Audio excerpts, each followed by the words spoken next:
Bruce Hill released. Brandin Cooks could be traded. A question was asked today on the show, in the loop, 10 to 2, Monday through Friday, Sports Radio 610, Odyssey app. Is the tank on? I think Lopez even threw it out there. Is Nick Caserio officially trying to tank by releasing Kamu Grugier-Hill? I think sometimes we give crappy football teams too much credit, as if they have to try to lose. Like there has to be like some sort of effort for this Texans team that has the worst front seven in franchise history. I don't even think it's close. That somehow there has to be like some sort of effort by the GM to lose. They're trying to win games. They're just not good. And quite frankly, releasing the fraud that is Kamu Grugier-Hill, who talks about culture, mentoring, all that type of stuff, and then asks to be released the second that, things don't go his way. Quite frankly, I don't know that that makes you a worse team. If you watched Kamu Grugier-Hill play, like, what are they going to miss? Getting drugged on the run game, being out of position on the run game, getting bulldozed on the run game. One of the worst cover linebackers we've ever seen. What exactly are you going to miss? I think at times we often, give bad football teams too much credit and act like they have to like do something miraculous or have some sort of concerted effort to lose. I don't think there's any like effort to tank. Now, if you trade Brandin Cooks, are you maybe thinking long-term instead of the short term? Yes. I mean, but how much of a difference does Brandin Cooks make? You've won 4 games every year that Brandin Cooks has been here. I mean, they've won 4 games. And heard some people saying, that Brandin Cooks just got tired of losing.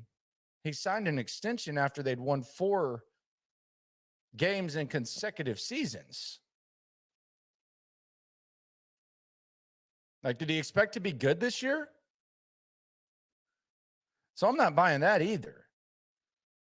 The Grugier-Hill thing, I do think there is a Jack Easterby factor, but I don't think it's 100% that. The Brandin Cooks thing seems to be Easterby motivated 100%. And you can't convince me different. And I actually kind of wonder, and you can comment if you'd like. Please subscribe. Hit me up at Landry Locker, on Twitter and Instagram. I wonder how exactly Brandin Cooks comes back from this. If there is no trade. Maybe he just goes about his business. It's cool. I know he's respected in the locker room. I'm sure that'll be straight. But from a fan base perspective, there was a very, very, I don't want to call it tone deaf because I don't think it's like that serious. And when you use the term tone deaf, it insinuates that there was something more serious with it. But when Brandin Cooks goes up there and he says, Jack needs to be more appreciated. He put in sub programs. What? So fans are just supposed to sit there and appreciate someone who puts in sub programs? What he should have said is he should have gone up there and said, look, everybody has a different relationship with, different people. My relationship with Jack Easterby will always be something that I value. Jack and me, we connect on a spiritual level. We connected in New England. He was a big, big part of me coming here. And I personally like what he did. And I think a lot of the stuff that he did behind the scenes, which he did some shady stuff behind the scenes too, might not have impacted Brandin Cooks, but he did some shady stuff. But some of the stuff that he did behind the scenes, I don't think he gets enough credit for. Not Jack should be appreciate. He's the worst thing to happen to football in the city. So when Cook says that, there's a large portion of the fan base, and I'm not going to speak for all of you. All you have your own voice. That's why I don't believe in like using the word we when speaking for the fans. But it does seem like there's a lot of fans who just are kind of put off by Brandin Cooks. I mean, there was a monkey off the back of a lot of fans. There was a monkey off the back of a lot of employees in the building when Jack Easterby was let go. I'm sure there's some people that were upset about it. But there was a monkey off the back with Jack Easterby. There's a lot of people that are enjoying going to work now more than they were when Jack was there, and there's a lot of people that left the building that were glad they didn't have to see him anymore. So, when he goes up there and says, Jack needs to be appreciated, and people should appreciate Jack, it just kind of goes a little bit tone deaf, and I think a lot of the fans kind of rolled their eyes at that. But I understand, like, that's his relationship. And I think Brandin Cooks is still a good player. I don't think he's great. He hasn't even really produced like a number 2 receiver this year. We knew he wasn't like a solidified number 1, but he hadn't even really produced like a number 2. So there is that. He has regressed. But when he says that, I can, even with all that said, I can somewhat understand where he's coming from. Kamu Grugier-Hill, I can't get down with. And I've liked Kamu Grugier-Hill. We've talked to Kamu Grugier-Hill multiple times. Good dude. Tried as hard as he could. Gave the team everything that he could. But I can't get down with Kamu Grugier-Hill. I just can't. I can't get down with that. I think it's, I quoted Paul Wall, Chameleonaire today. I think he's fake, phony, and falsifying. The role that the Texans were going to ask him to have was a role that he would have on any football team. Spot duty, maybe a 2-down linebacker, even a flawed 2-down linebacker at that. Probably some special teams, but you damn sure don't want him on the field on 3rd down. So, he's talking about mentoring all these young guys. He's talking about culture and stuff like that. And then as soon as Christian Harris comes back, and Christian Harris is the guy that, has more, long-term staying potential. As soon as that happens, you want to dip. You're not a culture guy. You're a culture guy when stuff's going well for you. When you're getting to start. One of the only opportunities that you would have to start. That's not a culture guy. So Kamu Grugier-Hill, to me, with all due respect, he's a fraud. I think he's a fraud. And I'm glad he's gone. We'll see what happens with Brandin Cooks. Put the comments in. I'll reply to them. We got Astros tomorrow, post-game show coming down right here. So mark your calendar, spread the word, subscribe, all that type of stuff. Can't wait for the World Series to start. Seems like forever, man. The layoff just forever. And I think it actually kind of probably might have toned down the Phillies, heat. I don't think they wanted to stop playing baseball. Astros are kind of used to these long breaks. Facebook user says 2nd round pick, too much to ask. Probably so. If that happens, I don't think they would hesitate to pull the trigger. Brian wants to know what the dog thinks. Dude, the dog is worn out. So Pacey just went outside. We right by the dog park. She's got a best friend, another friend she named Harley, and they just played, and she is crashed. Like, she won't get up. She won't acknowledge anything. Watch, I'll bother her. She'll get pissed.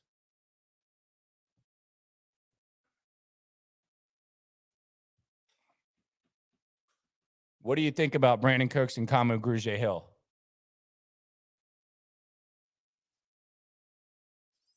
Nothing. She's got nothing to say. She pleads the fifth. She's right done. She's on my feet now. Green Bay should be calling and saying with Tampa. My thing is this, like, when we hear Green Bay and we hear Tampa, my thing is this, like, if you were a GM and let's say you're making that decision, would you rather have Brandin Cooks or would you rather have like Chase Claypool from the Steelers? I know Cooks has produced for a long time, but this would be the 4th time that he's been traded. Like, being traded 4 times, I don't know. I would love to see a list of guys that have been traded 4 times in their career in any sport. There's probably some NBA players, because you know how NBA players are. Once you get into like the throw-in mode, it happens. But I wonder how many NFL players have been traded 4 times. And Claypool, he was in that 2nd round, the same 2nd round in which the Texans traded their 2nd round pick for Brandin Cooks, 2020. So he's still got some time on his rookie deal. He's got some unrealized potential. If you trade for Claypool, first of all, you're getting a guy that's a little bit bigger. You're getting a guy who's unproven, who's going to be really trying to solidify his spot in the league. as opposed to Cooks, who, I want to say this right, he comes across as a guy who seems to be wise and think he knows it all. He seems to think like he has the answers. Well, I think Claypool would be one of those guys who's just like 100% in, and he's trying to establish himself. So if the price is the same, it's cheaper to have Claypool, probably a little bit more motivated, probably a little bit more upside. If I was Green Bay, that would probably be the move that I would be trying to get. Facebook user says Cooks is regressing, period. I mean, last year he had a pretty good year. This year, he hasn't played worth a damn. He's been one of the bigger disappointments. Now, is it all his fault? Probably not. We know the quarterback play's been shaky, but he hasn't played worth a damn. Brian, if we get a third or fourth, I'll be happy. Glad he is gone. It was long overdue. So Brian wants him out. Facebook user Easterby was the scapegoat, but now that he's gone, Caserio is next. My question would be this: like, what exactly do you think Nick Caserio should do? Like, what is the thing that you think Caserio should have done at this point? With no cap space, with limited draft assets, I have no problem with churning the roster. And I don't think Easterby was a scapegoat. I think there's tangible proof as to what happened with this organization when Easterby left. We've talked to former players. I've talked to people close to Deshaun Watson. Deshaun, he wanted out in large part because of Jack Easterby. Like, scapegoat to me insinuates that the guy didn't do anything wrong, and I think that's 100% false. So, obviously Nick Caserio is going to be accountable for every move that's made, but my question would be, like, what should he have done? Like, what do you want Caserio to do? But there's nothing about scapegoating. Nick Caserio is going to be able to see this process out. You got the 4 1s in the next couple of years. But yeah, of course, Nick Caserio is going to be the one that's responsible, but it's going to be 100% his, and there's not going to be the stuff that was going on with Jack. Faded opinion. I still can't believe we traded Hopkins for a 2 and turn around and trade a 2 for Cooks. Yeah, I'll move on from that. I agree, though. Juan says, if Frank Reich gets fired, do you think Caserio goes after him and lets him draft a QB he likes? He's never had a real QB besides Luck. No, I mean, Caserio would be the guy to draft. I don't know what happens with Frank Reich. I think Frank Reich's definitely on the hot seat now. I think he'll get a job. Maybe not right away, but I don't think that Caserio would just hire Frank Reich right off the top. Although there does seem to be some admiration for what they do in Indianapolis. I've always kept an eye on their special teams coach, Bubba Ventrone. I don't know what he ends up doing in Indy, but Bubba Ventrone's always been like one of those under the radar, like nobody's talking about type of candidates that I think Nick Caserio would like. But I don't know if he's going to be ready when they hire their next coach. And Bubba also was a special teamer in New England. So he's got those ties, but I don't think they would just hire Frank and let him figure stuff out. Claypool all day, younger, more explosive. I don't know if he's more explosive. But if I were trading for a receiver, that would be the guy I would want, because it just seems like it would be more like a guy who's ready to revive himself and establish himself. Cooks to Bengals, Chase out 4 to 6 weeks with hip injury. I don't know. I don't know how he fits in with Cincinnati. I would have to look a little bit closer. I know they got some other receivers that they like, but damn, sorry for all the Jamar Chase fantasy owners. As a wide receiver too, maybe. I want Caserio to stockpile draft picks and draft players that want to play for the Texans.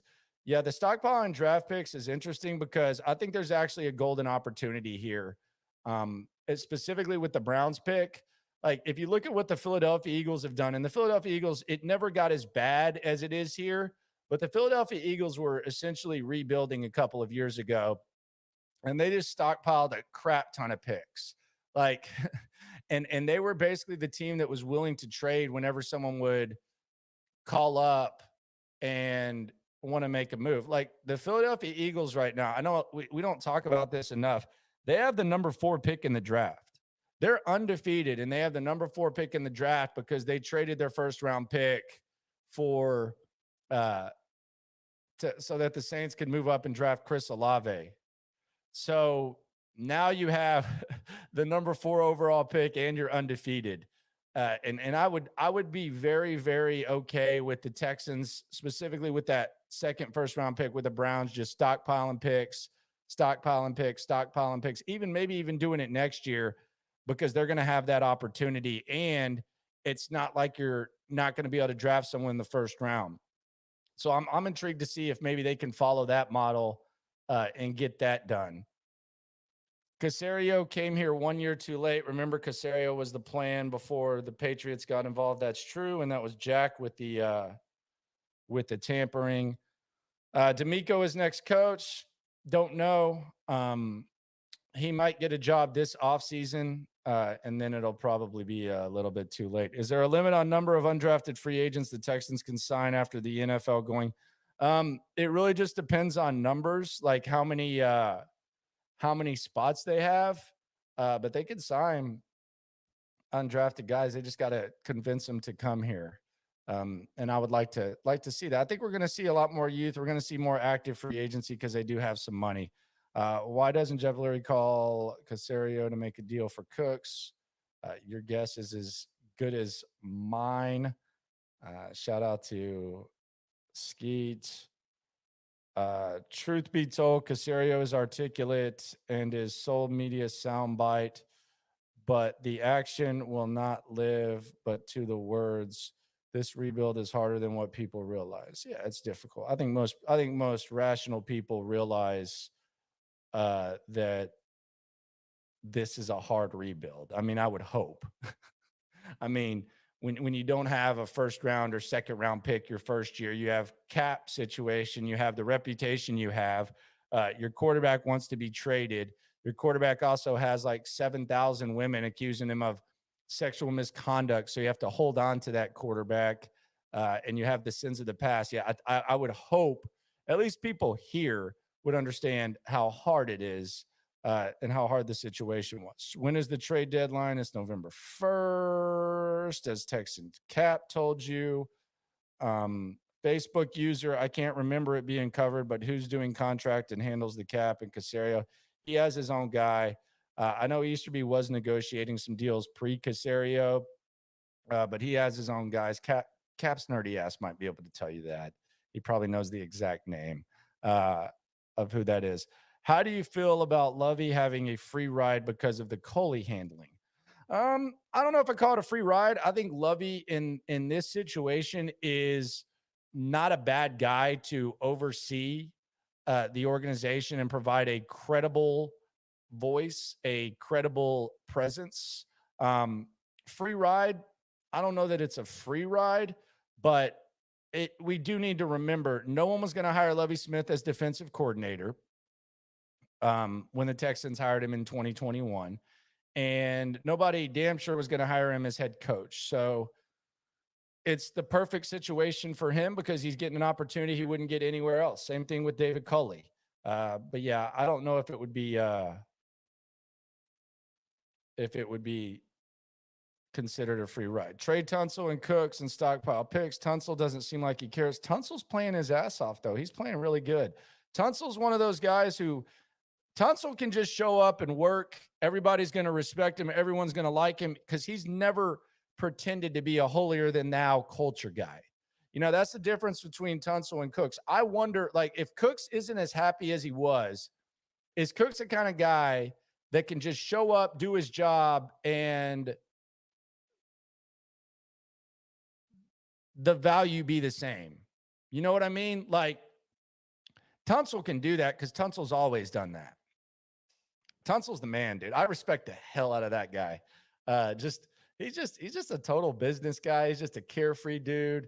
Got the dip in the lip after the game. Like, Tunsil's the man. Like, it's not the, like, you would rather have a Trent Williams who's going to play.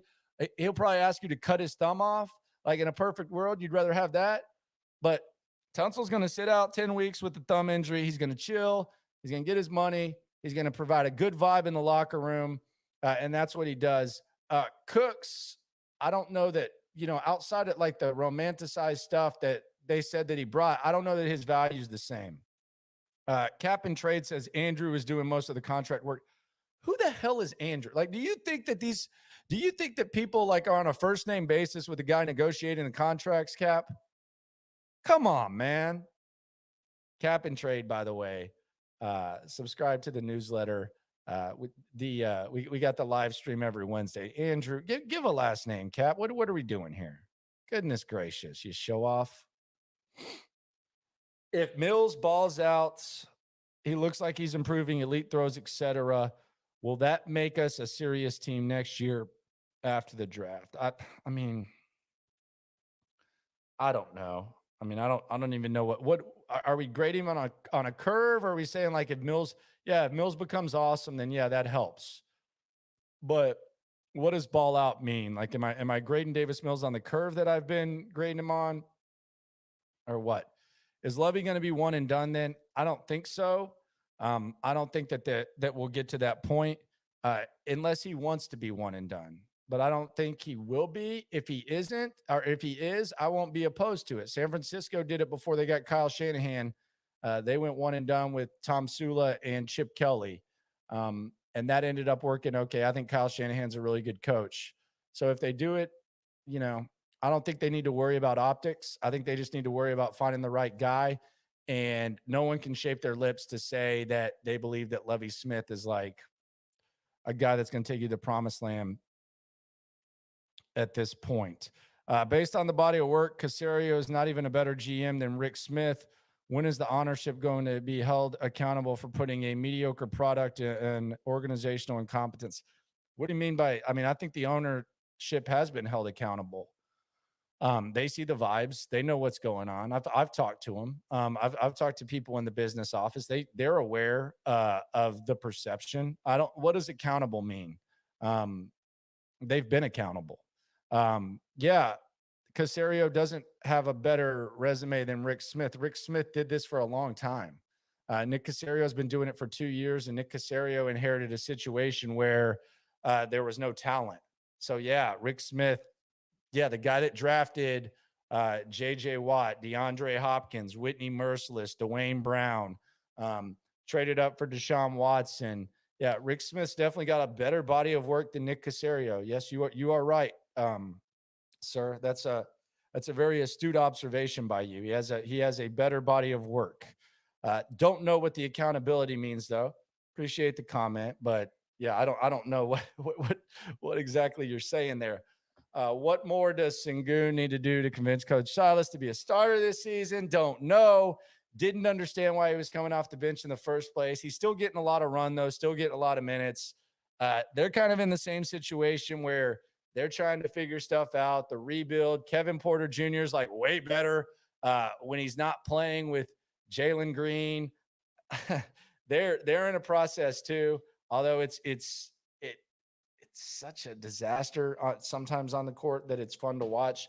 But I like Coach Silas. I like Patrick Fertitta. I like Rafael Stone. I think they'll figure it out. But I don't know what they see to bring him off the bench, but it's what they're doing. I actually think Kevin Porter Jr. eventually would be good coming off the bench and playing the over 30 minutes and stuff like that. I just think that instant offense off the bench would be nice and get maybe a little bit more of a true point guard. But that's just me. I'm not Coach Silas. Shout out to Coach Silas. Shout out to Tillman Fertitta. Shout out to Patrick Fertitta. And shout out to all the people on Rockets Twitter and YouTube who do a damn good job. Those kids are like the standard for this. I'm going to try to get to that level one day. Shout out to all of them. Will and Boudreaux, all those dudes.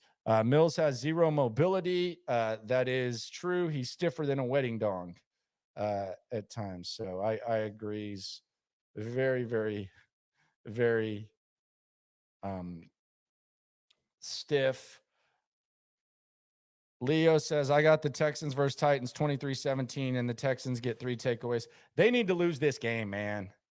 They need to lose this game. This is a big one to lose. You lose this one, then you lose the Eagles. You're in good shape. Vegas seems to think that something's going on here. They need to lose this game. Like the Texans need to lose this one because, man, you got all these teams winning games that shouldn't win games. Detroit still got Chicago twice. They got Carolina once. They're still fighting for their meathead, blowhard, players only coach. Man, you need to lose this game. This would be a huge loss. I know it feels good to win. I know we hate the old Oilers. I know we hate the Tennessee Titans. They got to lose this one, though. But you are right. It does seem like Las Vegas, Leo. You are right.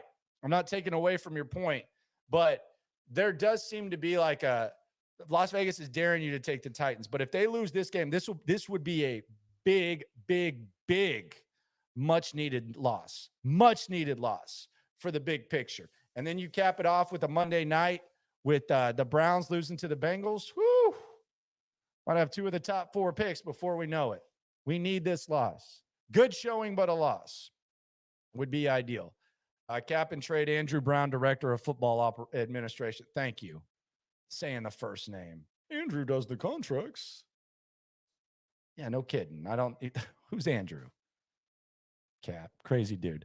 Caserio is a 5-year deal. Cal McNair likes Caserio. We need stability at the GM and salary cap. Yeah, I just don't know what Caserio, like, hold Caserio accountable for what? Jalen Green and Jabari argument on sideline. Yeah, that was very, very healthy. I actually kind of like to see that, I think. Wouldn't it be wild if Cooks all of a sudden has a hammy issue this weekend or back issue? That dude really can't be that upset over Easterby, could he? Oh, he could. He very much could. There are context clues there. Rockets have no point guard or center till that happens. They're in purgatory. All righty. Landry, have you heard of any GMs looking to make a trade offer to acquire Dameon Pierce?